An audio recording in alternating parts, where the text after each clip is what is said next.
ओम नारायण हरि। श्री बद्रीनाथ जी की अनुकंपा से उनकी आज्ञा का पालन करते हुए हम सभी कार्तिक महात्म्य की कथा का श्रवण कर रहे हैं। आज 16वें अध्याय की कथा में 12वें दिन की कथा में हम प्रवेश करेंगे। दीपदान का कार्तिक माह में बहुत महत्व है। उस महत्व को दर्शाने के लिए नारद जी कथा को आरंभ कर रहे हैं। आप सावधान होकर के सुनिए। अथ 16 नारद उवाच दीपदानस्य महात्म्य सेतिहासं पुरातनं वदतां शृण्वतां चैव सर्वपापपरिणाशनं। दीपदानस्य महात्म्यं पुराभवं शृणुष्व भो। सर्वपापहरं पुण्यं ब्रह्मणा संप्रभासितं।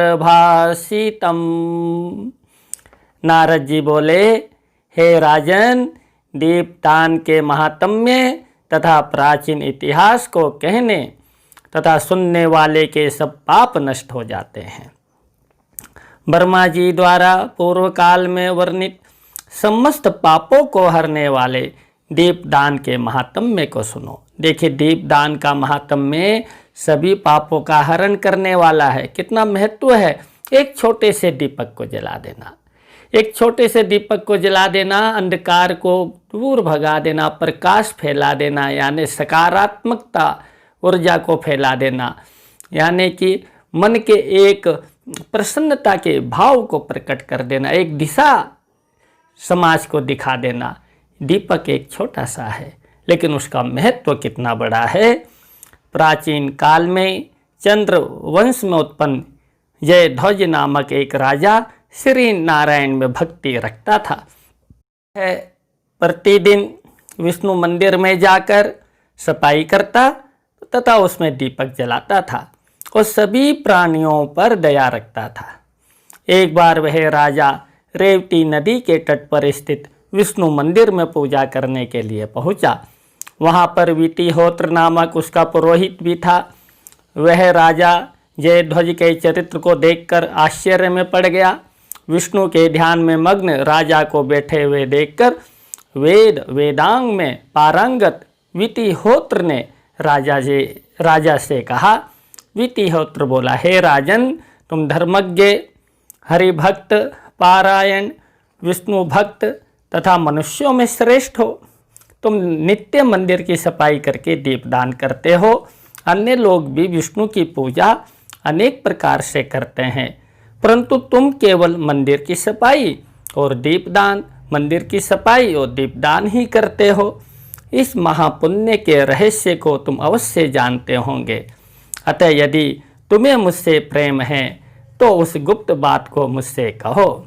पुरोहित के इन वचनों को सुनकर चंद्रवंशी राजा ने मुस्कुराकर विनय होकर हाथ जोड़ते हुए इस प्रकार कहा। देखिए, जो भक्त होगा, पद में चाहे जितना बड़ा हो, वो विनयशील होगा, हाथ जोड़ेगा, नमन करते हुए अपनी बात को कहेगा। तो विनयशील भक्ति हमें विनयशीलता सिखाती है।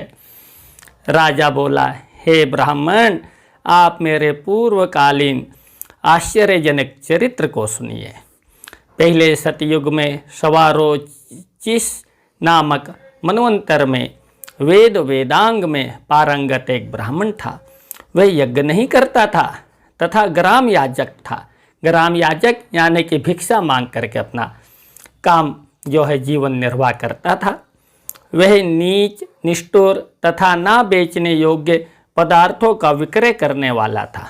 उस निंदित कर्म करने वाले को अपने ही भाइयों ने त्याग दिया।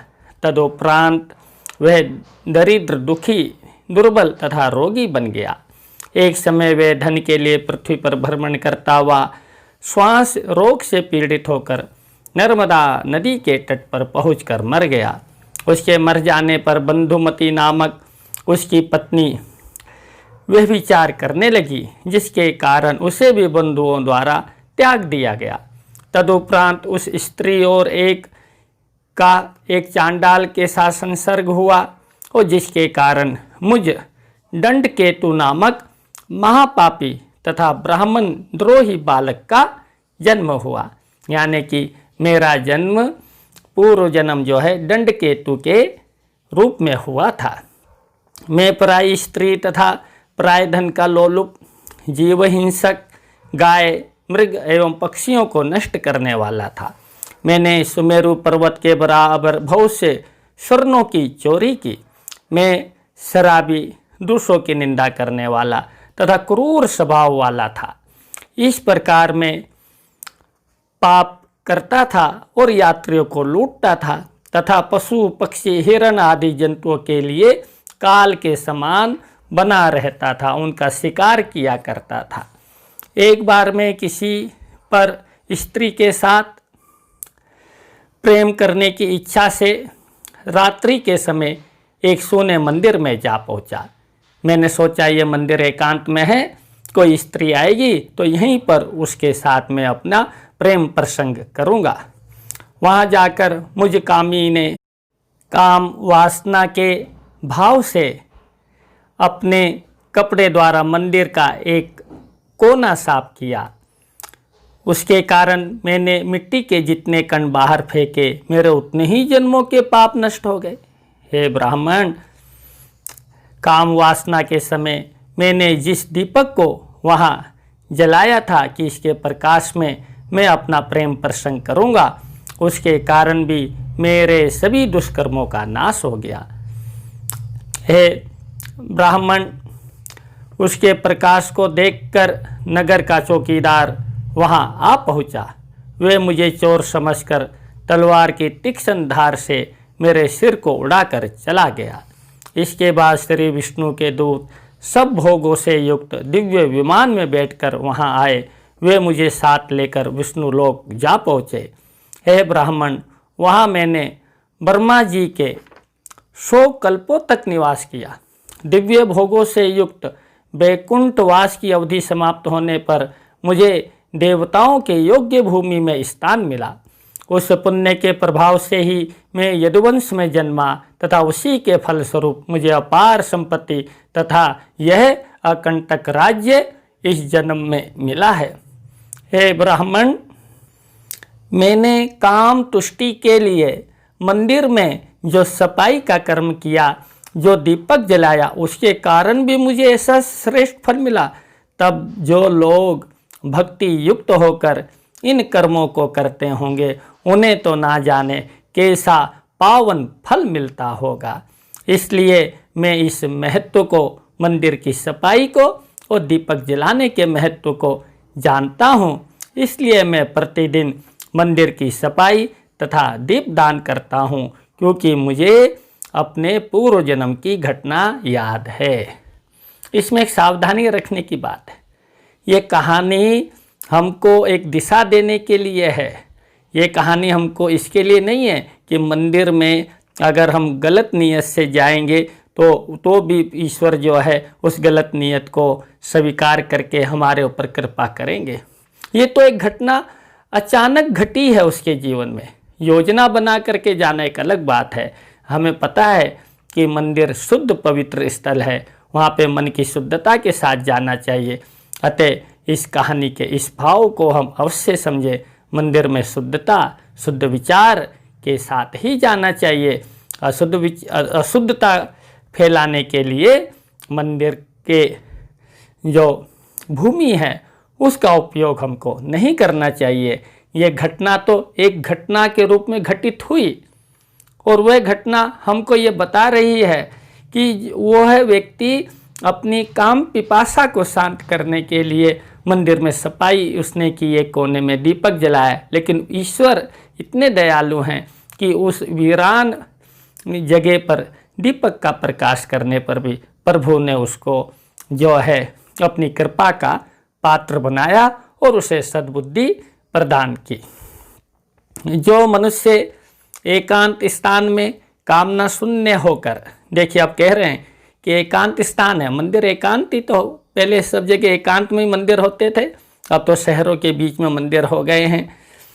तो एकांत स्थान में कामना शून्य होकर भगवान विष्णु का पूजन करता है, वे सब पापों से मुक्त होकर परम गति को प्राप्त करता है। राजा के इन वचनों को सुनकर ब्राह्मण श्रेष्ठ वितिहोत्र अत्यंत प्रसन्न हो हरि पूजन में संलग्न हो गए। सूत जी बोले, देखिए सूत जी कहानी सुना रहे ना, ये कहानी नैमिषारण्य में सूत जी भी सुना रहे हैं, है ना। तो सूत जी बोले, हे ब्राह्मणों, जो व्यक्ति ज्ञान अथवा अज्ञान में श्री नारायण का पूजन करता है, प्रभु उसे मुक्ति प्रदान करते हैं। बस भाव यह है कि नारायण का पूजन कीजिए, उसके प्रति समर्पित हो जाइए। शरीर अनित्य है तथा धन भी नाशवान है। देखिए शरीर की सब अवस्थाएं बदलती जा रही है ना। हम 20 साल पहले, 30 साल पहले, 40-50 साल पहले अपने चले जाएं तो कितनी अवस्थाएं हमने बदल दी हैं। उस समय हमारे पास धन की स्थिति क्या थी, आज क्या है, भविष्य में क्या रहने वाली है, ये सब नाशवान है। लेकिन नाशवान होने के बाद भी इसकी उपेक्षा नहीं है, क्योंकि शरीर से ही सभी धर्मों का पालन होगा। धन से ही ग्रस्त और बाकी संत सेवा, समाज सेवा, धर्म के कार्य होंगे। तो दोनों की ही उपयोगिता है, लेकिन दोनों की उपयोगिता के ऊपर जिसकी उपयोगिता है वह है धर्म। धर्म यानी सत्य, सत्य यानी कि परमात्मा। ये बात हमको नहीं भूलनी चाहिए। परमात्मा प्रमुख है, सत्य प्रमुख है, धर्म प्रमुख है, उसके बाद ये सब चीज़ें ये भी अनिवार्य है। मृत्यु चाहे जब आ सकती है, अतः धर्म का संचय करना चाहिए। देखिए बोल दिया कि मृत्यु तो कभी भी आ जाएगी, इसलिए धर्म को ऊपर रखें, धर्म का संचय हम सब करें। सभी बांधव अनित्य हैं, सभी संपत्तियां अत्यंत चंचल है। आज मेरे हाथ में, कल आपके हाथ में, परसों किसी और के पास, तथा शरीर की मृत्यु भी सुनिश्चित है। दो ही चीज इस जगत में निश्चित है, एक तो जन्म होना और दूसरा मृत्यु। जिसका जन्म हुआ है ये निश्चित हुआ, उसकी मृत्यु भी अवश्य ही होगी, ये सुनिश्चित है। इसमें कोई भी विधान इसमें परिवर्तन नहीं कर सकता। बड़ी से बड़ी कोई वैज्ञानिक शक्ति, बड़ी से बड़ी कोई आध्यात्मिक शक्ति भी इसमें इस नियम को, प्रकृति के इस नियम को, माया के इस नियम को, ईश्वर के इस विधान को कोई नहीं बदल सकता है। तो मृत्यु भी सुनिश्चित है, अतः भगवान केशव की आराधना करनी चाहिए। तो जन्म और मृत्यु के बीच में जो हमें समय मिला है, ये जितने भी काल खंड का हमारा जीवन है, इसमें हम अपने संसार के, जगत के सब कार्यों को करें, किसी से भागना नहीं, सब करें, लेकिन सब को करते हुए भक्ति भाव से नारायण की आराधना भी करते रहें। नारायण का स्मरण नित्य प्रति हमारा बना रहे, इस तरह का हम अपने जीवन में अभ्यास करें। भाई यही प्रमुखता होनी चाहिए, इसी का नाम भक्ति है। तो हे मनुष्यों, तुम घमंडी बनकर, देखिए सूत जी कह रहे हैं, हे मनुष्यों, तुम घमंडी बनकर गर्व क्यों करते हो? इस शरीर की रक्षा भी नहीं होगी, फिर संपत्तियों की तो बात ही क्या। करोड़ों जन्मों के पुण्य के प्रभाव से ही भगवान जनार्दन के प्रति भक्ति और श्रद्धा उत्पन्न होती है। देखिए बहुत महत्वपूर्ण बात कह दी है। ये परम सौभाग्य की बात है कि कार्तिक मास के इस पावन पर्व में हमारे अंदर इस तरह का भाव, इस तरह की श्रद्धा, इस तरह की भक्ति उत्पन्न हुई कि हम श्री विष्णु, नारायण हरि, विशाल बद्री की कथा का श्रवण करें, उनका चिंतन करें, उनके महात्म्य को हम सुने।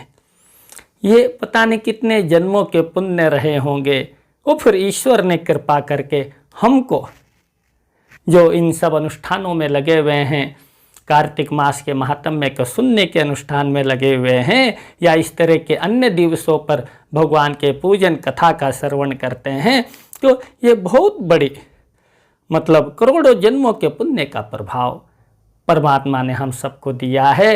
अतः हम मन लगाकर जो इसका सार तत्व है, जो इसका सत्य तत्व, उसको ग्रहण करें, उसके अनुसार हम चलें, तो देखिए जिस तरह हमारा जीवन आनंदमय है उसी तरह आप सबका जीवन भी उस नारायण की कृपा से आनंदमय होगा। गंगा में स्नान तथा अतिथि का पूजन करना सरल है। सब यज्ञ भी सुलभ हैं। आप यज्ञ बड़े आसानी से सामान खरीद करके, सामग्री खरीद के कर सकते हैं। तीर्थ में जाके स्नान कर सकते हैं। कोई अतिथि आ जाए तो बहुत अच्छा उसका सम्मान कर सकते हैं। परंतु विष्णु की भक्ति ही दुर्लभ है, लेकिन नारायण की भक्ति ये मिलना बहुत ही दुर्लभ है। और ये भक्ति हमको मिल गई है, तभी तो हम यहाँ पर एकत्र होकर के भगवान नारायण की कथा का श्रवण कर रहे हैं। मनुष्य योनि भी कठिनाई से ही मिलती है, अतः इसे व्यर्थ ना गवाया जाए, अन्यथा यमलोक समीप दिखाई देगा। जो लोग संसार रूपी दुस्तर सागर से पार जाना चाहते हैं, उन्हें हरि भक्ति रूपी नौका का ही दुर्लभ आश्रय लेना चाहिए। संसार के दुख से अगर दूर जाना है, रहना तो संसार में ही है, लेकिन इसमें हम डूब ना जाएं, तो भक्ति की नौका में अगर हम सवार रहेंगे, ईश्वर की भक्ति हम करते रहेंगे, उसका स्मरण, कीर्तन, वंदन, अर्चन, नवदा भक्ति में अपने मन को लगाते रहेंगे, तो ये जो संसार का दुख है इसमें हम डूबेंगे नहीं, उसमें हम ऊपर तैरते हुए आनंदमय होते हुए अपना जीवन बिता सकते हैं। तो उन्हें हरि भक्ति रूपी नौका का ही दुर्लभ आश्रय लेना चाहिए। भगवान जगन्नाथ की पूजा करने के लिए मैं बारंबार कहता हूँ, जो महात्मा उनकी पूजा करते हैं वे कृतार्थ हो जाते हैं। नारद जी बोले, हे धर्मज्ञ राजन, हे पृथुराजन, जो व्यक्ति श्री हरि के प्रति प्रीति रखते हुए अपनी इच्छा से ही दीपक जलाते हैं तथा दूसरों को दीपक जलाने के लिए प्रोत्साहित करते हैं, उन्हें श्रद्धा भक्ति के कारण जो शुभ फल मिलता है, उसके संबंध में एक कथा और सुनो। देखिए, जो स्वयं दीपक जलाता है और दूसरे को प्रेरित करता है कि आप भी दीपक जलाएं, इसके संबंध में भी नारद जी एक कथा जो है सुना रहे हैं। हे ब्राह्मण, मैं तुम्हें रेवत से संबंधित एक कथा सुनाता हूँ। मनु के वंश में रेवत नामक राजा का पुत्र भद्र बुद्धि हुआ। उसका सुदर्शन नामक पुत्र अत्यंत तेजस्वी, विद्या और कला में निपुण तथा रूप में बहुत सुंदर था। भद्र बुद्धि की राजधानी महेंद्र पर्वत पर नर्मदा नदी के तट पर थी। वहाँ उसका पुत्र विषय भोगों में लिप्त बना रहता था। एक बार सुदर्शन नामक वह पुत्र धनुष बाण लेकर शिकार खेलने के उद्देश्य से वन के भीतर गया। वहाँ उसने अपने घुड़सवार साथियों सहित एक हिरन को जाल में फंसाया। तत्पश्चात वे लोग उस हिरन को लेकर थोड़ी दूर नदी के तट पर जा पहुँचे। उस रात उन सब लोगों ने उस हिरन के मांस को वहीं पका करके खाया। प्रातःकाल होने पर सुदर्शन जब नर्मदा नदी के तटवर्ती वन की रमणीयता को देखने चला, ठीक उसी समय नदी के दूसरे तट पर सामने की ओर उसे एक सुंदर स्त्री दिखाई दी। राजकुमार को देखकर वह स्त्री भी आश्चर्यचकित रह गई कि इस वन में ये राजकुमार कहाँ से आ गए। वह गौड़ राज की सुंदर पुत्री मदनालसा अपनी सखियों के साथ नर्मदा नदी के तट पर क्रीड़ा करने आई थी। वे एक दूसरे को देखकर मोहित हो गए। तदुपरांत दोनों में प्रेम हुआ और वे दोनों नदी में घुसकर एक दूसरे को देखते हुए क्रीड़ा करने लगे। तदुपरांत सुदर्शन अपने साथी सैनिकों को वहीं छोड़कर अपने घोड़े पर सवार हो अकेला ही नदी के दूसरे किनारे पर जा पहुंचा। उस समय वह सुंदर नेत्रों वाली स्त्री एक वृक्ष की ओट के पीछे छिप गई। ये प्रेम की अभिव्यक्ति है। पूछने पर उसने अपने वंश और पिता का नाम बताया। उस स्त्री को विद्या, कला, आयु तथा गुणों में अपने अनुरूप पाकर वीर सुदर्शन ने उसके साथ अपना गंधर्व विवाह यानी कि प्रेम विवाह कर लिया। तत्पश्चात उन्होंने नदी तटवर्ती वन में रमन किया। फिर राजकुमार और मदनालसा दोनों अपने राजभवन में आकर सुखपूर्वक रहने लगे। इसके बाद राजा भद्रबुद्धि भी अपना सिंहासन पुत्र को सौंपकर तपस्या करने के लिए वन में चले गए। वह मदनालसा रानी श्री कृष्ण का व्रत किया करती थी तथा अपने पति सुदर्शन को भी हरि पूजन के लिए प्रेरित करती थी। उन्होंने एक मणिजड़ित स्वर्ण का सुंदर विष्णु मंदिर अपने महल में बनवाया था। दोनों पति पत्नी उसी में विष्णु पूजन किया करते थे। एक दिन कार्तिक मास में रानी विष्णु मंदिर में दीपक जला रही थी कि उसके पति ने उसे शीघ्रतापूर्वक अपने पास बुलाया, परंतु वह दीपक जला रही थी इसलिए वह नहीं गई। तब राजा थोड़ा क्रोधित होकर उसके पास स्वयं ही पहुंचा तथा मदनालसा से बोला। सुदर्शन ने कहा, मेरा अनादर करके दीपक जलाने में ही तुम्हारी ऐसी रुचि क्यों है? स्त्रियों के लिए तो पति ही देवता होता है। ये बात तुम ही ने मुझसे कही थी। यह सुनकर उस शांत स्वभाव वाली मधुर भाषिनी देवी ने हंसते हुए यह कहा। मदनालसा बोली, हे महाराज, मुझे दीपदान की अद्भुत महिमा का ज्ञान है। देखिए, दीपक को छोड़ करके वो नहीं गई, क्योंकि दीपदान का जो महत्व है वो ये मदनालसा उसे जानती है। अब वो अपने पति को मतलब समझा रही है। देखिए, घर में भी किस तरह से पति पत्नी का आपस में संबंध रहना चाहिए, इसकी भी शिक्षा हमें यहाँ मिलती है। इसी कारण मैं कार्तिक मास में दीपदान के प्रति इतना आग्रह रखती हूँ। प्रियतमा के इन धर्मबोधक वचनों को सुनकर राजा का क्रोध शांत हो गया। फिर उसने इस प्रकार कहा। सुदर्शन बोला, हे भामिनी, इसकी महिमा क्या है वह मुझसे कहो। यदि मैं तुम्हारा प्रिय हूँ तो कुछ छिपाना नहीं। मदनालसा बोली, हे राजन, सुनिए, मेरी कहानी बड़ी विचित्र है। गोदावरी तटी नदी के तट पर, देखिए अब अपने पूर्व जन्म की कहानी सुना रही है। गोदावरी नदी के तट पर एक सुंदर विष्णु मंदिर था। वहाँ में दंडक नामक वन में के कोमल अन्न कणों को खाने वाली एक चुईया के रूप में उत्पन्न हुई थी। एक बार कार्तिक मास में वहाँ वेद वर्म नामक एक मुनि आए और उन्होंने महीने भर तक वहीं एक अखंड दीपक जलाया। एक दिन खाली मंदिर के भीतर तेल की कमी से उस दीपक की ज्योति क्षीण हो गई थी। तब मैंने उसकी बत्ती को ऊपर उस्का दिया। चूहे चुईया होते ना कि घर की जो दीपक की बत्ती होती है उसको थोड़ा हिला देते हैं, है ना। तो मेरे द्वारा उकसाई गई दीपक की लौ ने तेजी से जलकर मेरे मुंह को भी जला दिया। मुंह के जल जाने पर मैं कुछ खाने में असमर्थ होकर उस मंदिर के भीतर ही मर गई। तब मैंने वहाँ स्वप्न के समान प्रत्यक्ष रूप से यह देखा कि मेरे द्वारा उकसाया गया, मेरे द्वारा बढ़ाई गई बत्ती से दीपक पहले की तरह ही जल रहा है। उसी पुण्य के प्रभाव से मैं इस जन्म में इतनी सुंदर और तथा आपकी रानी बनकर सौभाग्यवती बनी हूँ, और साथ ही मुझे पूर्व जन्म की भी स्मृति है। तो हे राजन, यदि श्रद्धापूर्वक विष्णु भगवान के समक्ष प्रतिदिन अखंड दीपक जलाया जाए तो उसके पुण्य को कौन कह सकता है। तो हे राजन, हे मेरे प्रिय, इसी कारण मुझे दीपदान के प्रति विशेष आग्रह है। नारद जी बोले।